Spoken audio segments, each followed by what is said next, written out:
Que la grâce de Jésus notre Seigneur, l'amour de Dieu le Père et la communion de l'Esprit Saint soient toujours avec vous. Bien-aimés dans le Christ, en ce 15e dimanche du temps ordinaire, la part de l'Évangile nous pose une question. Qui est mon prochain? Qui est mon prochain? Jésus, à cette question, il ne répond pas par du tic au tac, mais il répond en donnant une parabole.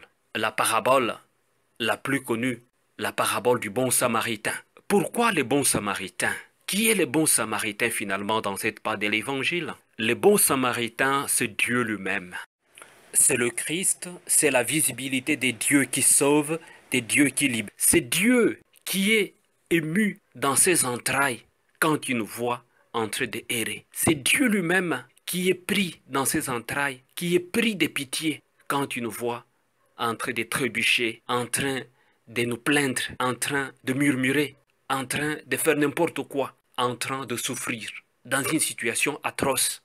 Dieu, il est le miséricordieux, il nous accompagne. Bien-aimés dans le Christ, Jésus, en donnant cette parabole, il nous invite à un amour sans frontières.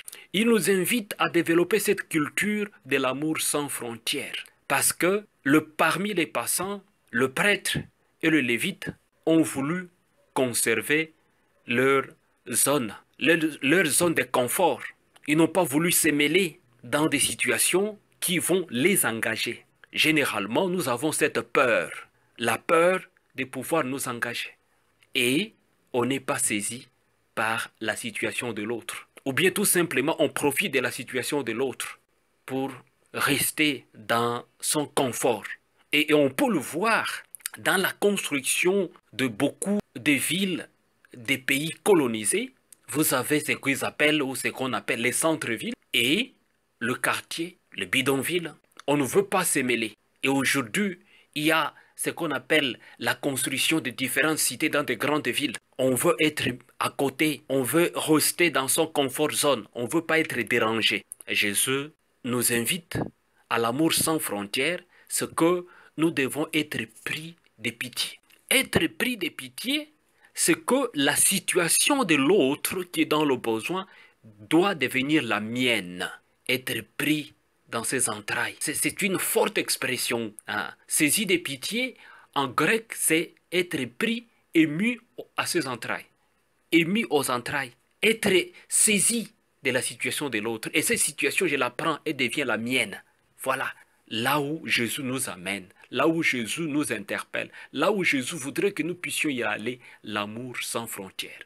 Bien-aimés dans le Christ, à la recommandation va et feu de même, Jésus nous invite à ne pas être seulement les hommes de parole. Il y a une dichotomie entre le dire et le faire. Non, Jésus voudrait que nos paroles et nos actes s'accommodent, que ça avance ensemble. Mais généralement, on est bon dans des paroles, des discours. On peut le voir à ceux qui se disent nos porte-paroles, à ceux qui se disent ils parlent au nom du peuple. Mais en réalité, ils parlent au nom de leur propre profit. Bien-aimés dans le Christ. Qui est mon prochain? Qui est mon prochain? Donc à cette question, la réponse n'est pas une réponse intellectuelle. Il s'agit d'une réponse de cœur. Il s'agit d'une réponse de cœur. On doit être très touché, vraiment touché au-dedans de nous-mêmes, de la situation de l'autre. Qui est dans le besoin? Un homme roué par des coups, blessé par des bandits, blessé par des coupeurs de route. Il saigne. Notre monde saigne des coups et blessures. Notre Afrique saigne des coups et blessures.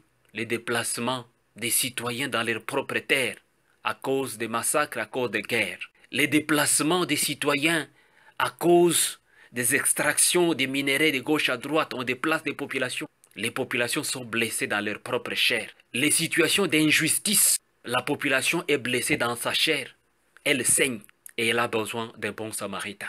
Le monde qui court derrière le boire et le manger et fait souffrir les autres, blesse les autres et leurs plaies sont encore en train de saigner. Il y a bien des situations dans le monde qui font que nos plaies sont encore fraîches en train de saigner. Comment trouver solution si on n'a pas un amour sans frontières?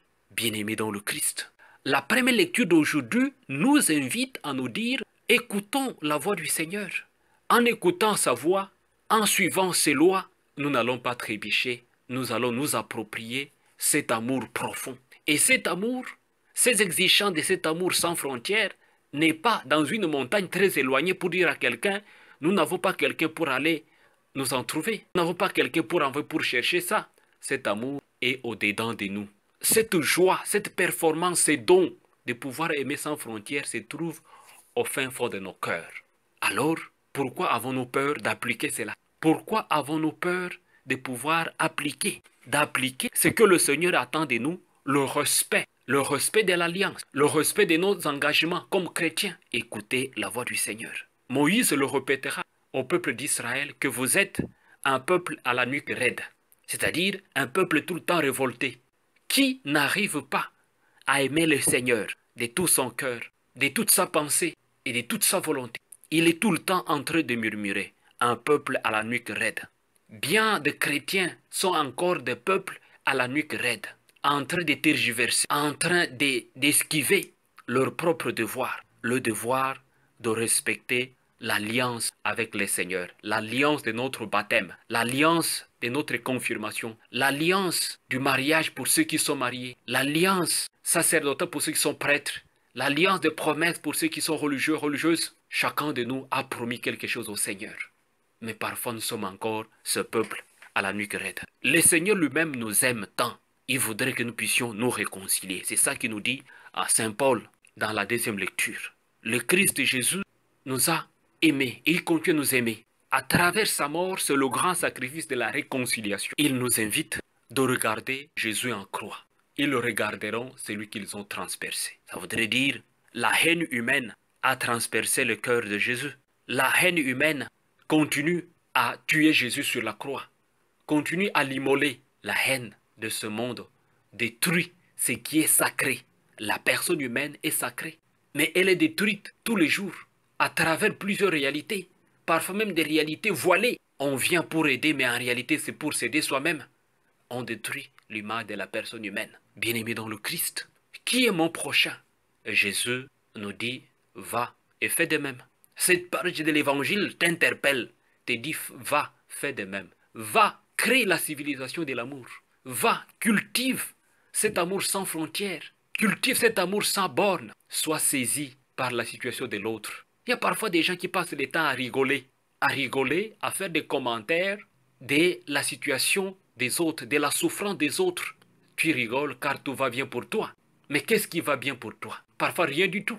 Pourquoi as-tu cette attitude de rigoler ou de dénigrer ou de se moquer des autres? La même situation peut être la tienne les jours qui viennent. Convertis-toi. Convertis-toi mon frère. Convertis-toi ma sœur. Le Christ te recommande de voir l'exemple du bon samaritain et de faire de même dans ta vie. Recevez la bénédiction du Seigneur, au nom du Père et du Fils et du Saint-Esprit. Amen.